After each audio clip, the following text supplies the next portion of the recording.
अस्सलामुअलैकुम बिस्मिल्लाहिर्रहमानिर्रहीम। आज हम लोग स्टडी करेंगे techniques used in cell biology, इस वीडियो का पार्ट 2। सबसे पहले हम लोग फर्स्ट टेक्निक स्टडी करते हैं इस लेक्चर की, जो है tissue culture. Tissue culture is the growth of tissues and cells separate from organisms. Tissue culture एक ऐसी टेक्निक है जिसमें जो है टिश्यू की जो है ग्रोथ की जाती है, यानी टिश्यू को कल्चर किया जाता है। और टिश्यू जिसकी हमने ग्रोथ करवानी होती है उसको सबसे पहले जो है ऑर्गेनिज्म से जो है सेपरेट किया जाता है, यानी कि अलग किया जाता है। This is typically facilitated by the use of liquid और semi solid growth medium such as broth और एगल। टिश्यू कल्चर में जो है लिक्विड और सेमी सॉलिड ग्रोथ मीडियम को इस्तेमाल किया जाता है, जो कि टिश्यू कल्चर की प्रोसेस में या इस टेक्निक में जो है हेल्प आउट करता है। और वो ग्रोथ मीडियम जो होता है वो ब्रोथ होता है या एगर होता है।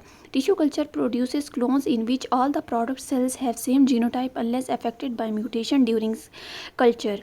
टिश्यू कल्चर एक ऐसी बायोलॉजिकल टेक्निक है जिसमें क्लोन्स पैदा की जाती है, यानी कॉपीज़ प्रोड्यूस की जाती हैं।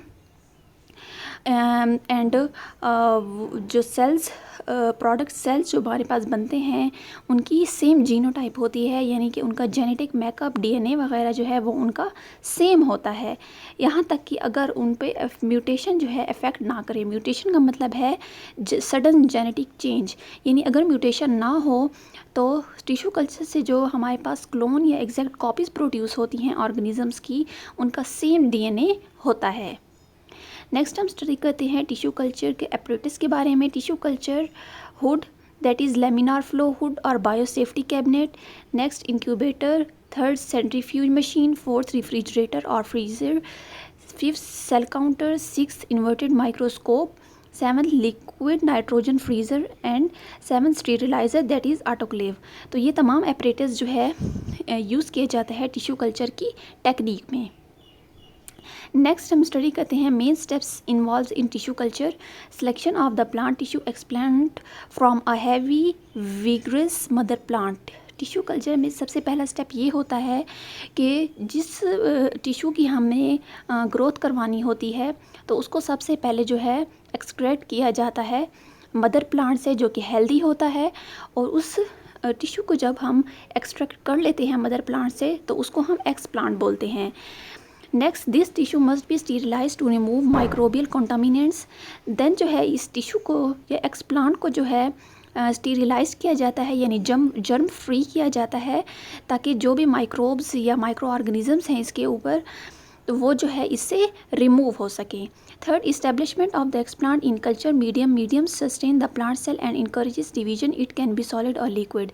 थर्ड में जो है जो एक्सप्लांट होता है या जो हमने टिश्यू को सेपरेट किया होता है मदर प्लांट से, तो उसको जो है हम कल्चर मीडियम में रखते हैं, यानी एक ऐसे मीडियम में रखते हैं जहाँ जो कि इसकी ग्रोथ में हेल्प आउट करता है।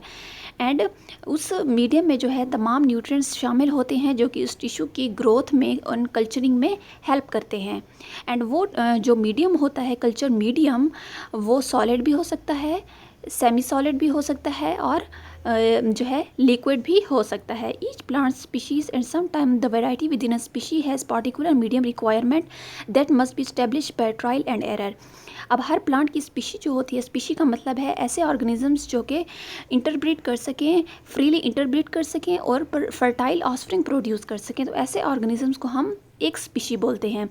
तो बाज़ औक़ात एक स्पीशी के ऑर्गेनिज़म या स्पीशी में जो वैरायटीज़ आ जाती हैं, हो सकता है ये भी कि जो उनकी जो मीडियम की रिक्वायरमेंट होती है, ग्रोथ मीडियम की रिक्वायरमेंट होती है जो कि टिश्यू कल्चर के दौरान यूज़ किया जाता है, वो मुख्तलिफ हो। Then multiplication of explant give rise to callus mass of loosely arrange cell. तो जब जो है एक्सप्लांट जो हमने लिया होता है, जब उसको हम ग्रोथ मीडियम में रखते हैं तो उसकी मल्टीप्लिकेशन स्टार्ट हो जाती है, यानी सेल डिवीजन उसमें स्टार्ट हो जाती है।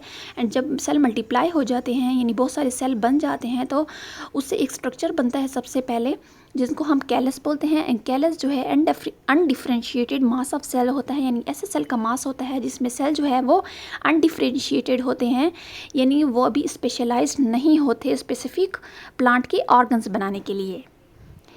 Next, the shoot are transferred to growth medium with relatively higher auxin cytokines ratio which result in the formation of roots. तब इसके बाद जो है जब हमारे पास कैलस बन जाता है सबसे पहले, तो उसके बाद शूट जो है उसकी ग्रोथ स्टार्ट हो जाती है मीडियम के अंदर, एंड जो ऑक्सीन्स एंड साइटोकाइंस जो कि प्लांट के हार्मोन्स होते हैं जो कि ग्रोथ में हेल्प करते हैं, तो वो जो है ये तमाम हार्मोन्स जो होते हैं उस ग्रोथ मीडियम के अंदर उस टिश्यू की जो है मज़ीद जो है उसकी डेवलपमेंट में, उसकी फॉर्मेशन में हेल्प करते हैं.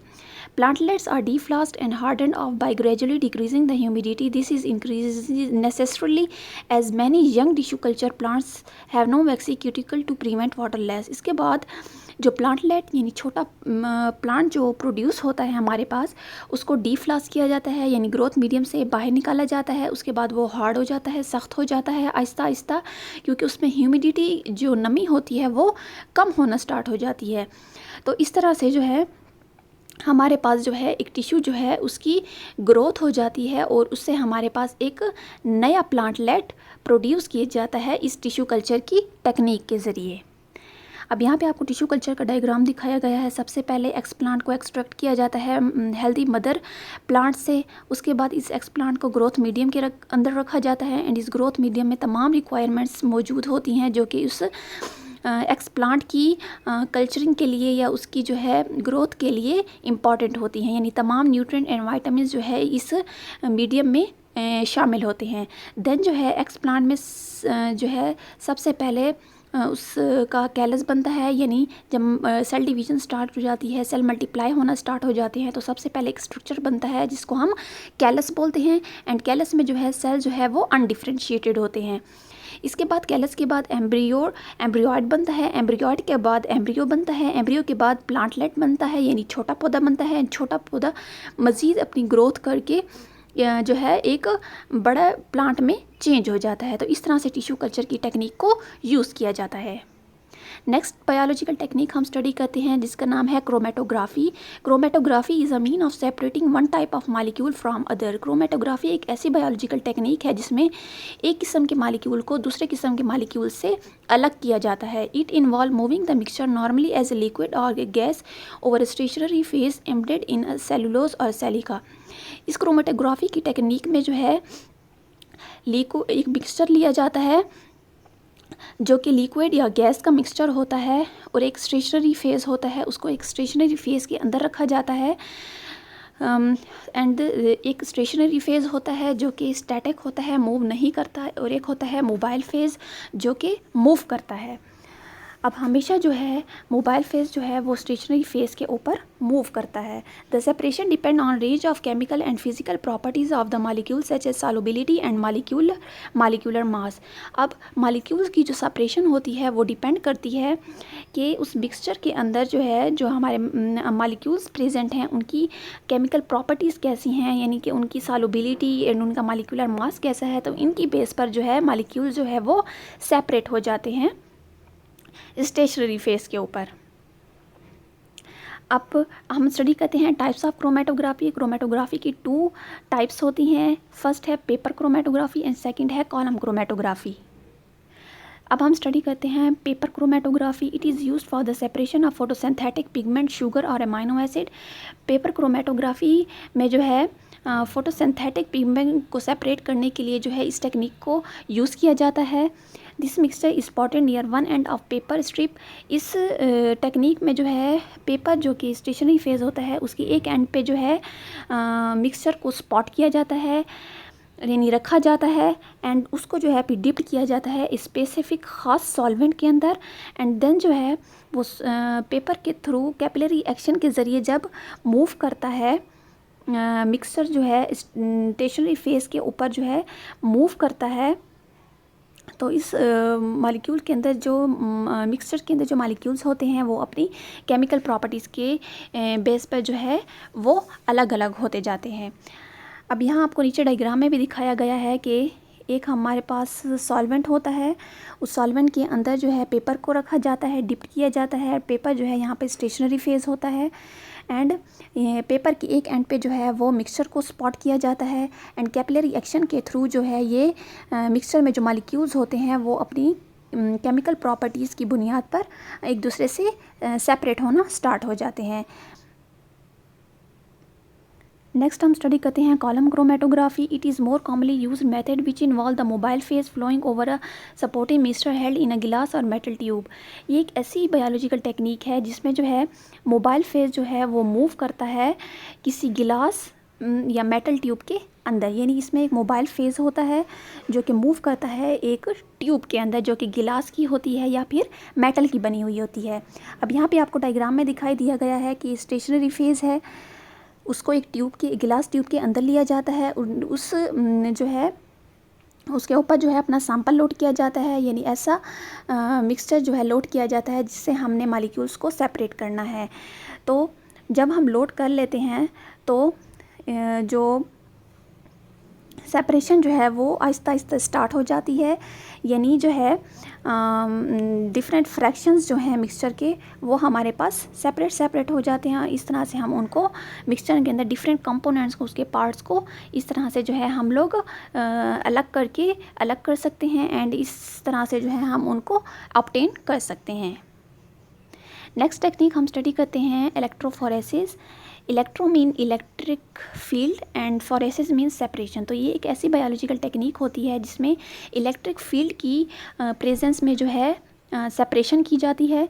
It is a technique use to separate molecule of different electrical charges under the influence of different electric field. Negatively and positively charge ion will move toward anode and cathode respectively. तो ये एक ऐसी biological technique है जिसमें molecules को separate किया जाता है जिनके डिफरेंट चार्जेस होते हैं और उनको इलेक्ट्रिक फील्ड की मौजूदगी में, यानी कि इलेक्ट्रिक फील्ड अप्लाई करके इन मॉलिक्यूल्स को जो है जिन पर इलेक्ट्रिक चार्जेस जो हैं डिफरेंट होते हैं तो उनको जो है वो सेपरेट किया जाता है। अब जो पॉजिटिव चार्ज वाले मॉलिक्यूल्स होते हैं वो जो है अपने अपोजिट इलेक्ट्रोड की तरफ मूव करते हैं। Two factor affect the speed with which charge molecule move toward N anode. अब टू फैक्टर्स जो हैं इन चार्ज मालिक्यूल की मूवमेंट को अफेक्ट करते हैं। Number 1 the amount of charges, greater charge faster movement and vice versa. Number 1 है amount of charge, यानी अगर जितना ज़्यादा चार्ज होगा मालिक्यूल पर तो उतनी ज़्यादा वो तेज़ी से मूवमेंट करेगा अपने अपोजिट इलेक्ट्रोड की तरफ। नेक्स्ट है the size of molecule, smaller molecule faster movement and vice versa. And second factor है जो कि उनकी मूवमेंट को, मॉलिक्यूल्स की मूवमेंट को अफेक्ट करता है, वो है साइज़ मॉलिक्यूल्स का, यानी जितना स्मॉलर साइज़ होगा उतना मॉलिक्यूल जो है वो फास्टली जो है मूव करता है और जितना वो जो है लार्ज होगा तो उतनी ही उसकी मूवमेंट स्लो होगी। तो इस तरह से जो मॉलिक्यूल जिन पे डिफरेंट इलेक्ट्रिकल चार्जेस होते हैं वो जो है अपने अपोजिट इलेक्ट्रोड्स की तरफ मूव करते हैं। जो पॉजिटिव चार्ज मॉलिक्यूल होते हैं वो जो है एनोड की तरफ मूव करते हैं एंड नेगेटिवली चार्ज मॉलिक्यूल जो है वो कैथोड की तरफ मूव करते हैं। तो इन दोनों कैथोड एंड एनोड को कलेक्टिवली जो है हम इलेक्ट्रोड्स बोलते हैं। अब यहाँ पे आपको डायग्राम दिखाया गया है इलेक्ट्रोफोरेसिस का। इस डायग्राम में आपको सबसे पहले एक इलेक्ट्रोफोरेसिस टैंक दिखाया गया है। इस इलेक्ट्रोफोरेसिस टैंक में साइड पे 2 इलेक्ट्रोड्स होते हैं, एक कैथोड होता है एंड सेकंड एनोड होता है। कैथोड जो है वो नेगेटिव इलेक्ट्रोड होता है जबकि एनोड जो है वो पॉजिटिव इलेक्ट्रोड कहलाता है। अब इस इलेक्ट्रोफोरेसिस टैंक के अंदर जो है वेल्स बनाए जाते हैं। इन वेल्स के अंदर जो है अपना सैंपल जो है वो लोड किया जाता है। अब इन वेल्स को हम सैंपल वेल्स कहते हैं। इनके अंदर जब हम अपना सैंपल लोड कर लेते हैं एंड देन जब हम इन इलेक्ट्रोड्स को पावर सप्लाई के साथ कनेक्ट करते हैं तो जो हमने मिक्सचर डाला होता है इस इलेक्ट्रोफोरेसिस टैंक में, उस मिक्सचर के अंदर जो मॉलिक्यूल्स प्रेजेंट होते हैं वो मॉलिक्यूल्स अपने चार्जेस की बेस पर, पॉजिटिव एंड नेगेटिव चार्जेस की बेस पर अपने अपोजिट इलेक्ट्रोड की तरफ मूव करना स्टार्ट हो जाते हैं। तो इस तरह से जो है डिफरेंट चार्ज मॉलिक्यूल को जो है सेपरेट किया जाता है इलेक्ट्रोफोरेसिस की टेक्निक के थ्रू। अब नेक्स्ट बायोलॉजिकल टेक्निक हम स्टडी करते हैं जो कि है micrometry. Measurement of microscopic object is called micrometry. Microscopic object यानी ऐसे ऑब्जेक्ट जिनको हम अपनी आम आँख से नहीं देख सकते, जिनको देखने के लिए हमें माइक्रोस्कोप की ज़रूरत होती है, तो ऐसे ऑब्जेक्ट्स को माइक्रोस्कोपिक ऑब्जेक्ट बोलते हैं। और ऐसे ऑब्जेक्ट की मेजरमेंट के लिए, पैमाइश के लिए जो जब हम माइक्रोस्कोप को यूज़ करते हैं तो इस टेक्निक को हम माइक्रोमीट्री बोलते हैं। Microscope is use to measure the size of microscopic object. Microscope जो है वो माइक्रोस्कोपिक ऑब्जेक्ट की साइज़ को मेजर करने के लिए इस्तेमाल किया जाता है। This can be done by using specially designed scales. One of scale is placed in eyepiece और ocular micrometer and other on the stage micrometer. अब माइक्रोस्कोप के अंदर दो स्केल्स मौजूद होते हैं। एक होता है ऑकुलर माइक्रोमीटर जिसको हम आईपीस भी बोलते हैं, एंड सेकंड होता है स्टेज माइक्रोमीटर। अब इन दोनों स्किल्स जो है इन दोनों स्किल्स के थ्रू जो है हम माइक्रोस्कोपिक ऑब्जेक्ट की साइज़ को जो है मेजर करते हैं, और इस तरह से जो है हम जो है उनकी साइज़ को फाइंड आउट कर सकते हैं माइक्रोमीट्री की टेक्निक के थ्रू। अब यहाँ पे आपको माइक्रोस्कोप की डायग्राम दिखाई गई है। इस तरह से ये जो सबसे पहले जो है ऑकुलर माइक्रो आईपीस होता है या ऑकुलर माइक्रोमीटर होता है, जो कि यहाँ पे आईपीस वाली साइड पे जो है प्लेस किया जाता है, एंड सेकंड जो है स्टेज माइक्रोमीटर होता है जो कि स्टेज माइक्रोस्कोप की स्टेज की तरफ जो है मौजूद होता है। तो इन दोनों माइक्रोमीटर की हेल्प से जो है हम माइक्रोस्कोप को यूज़ करके जो है माइक्रोस्कोपिक ऑब्जेक्ट की साइज़ को जो है मेजर करते हैं। Thank you very much. उम्मीद है आपने इस लेक्चर से जो है सीखा होगा। अल्लाह हाफिज़।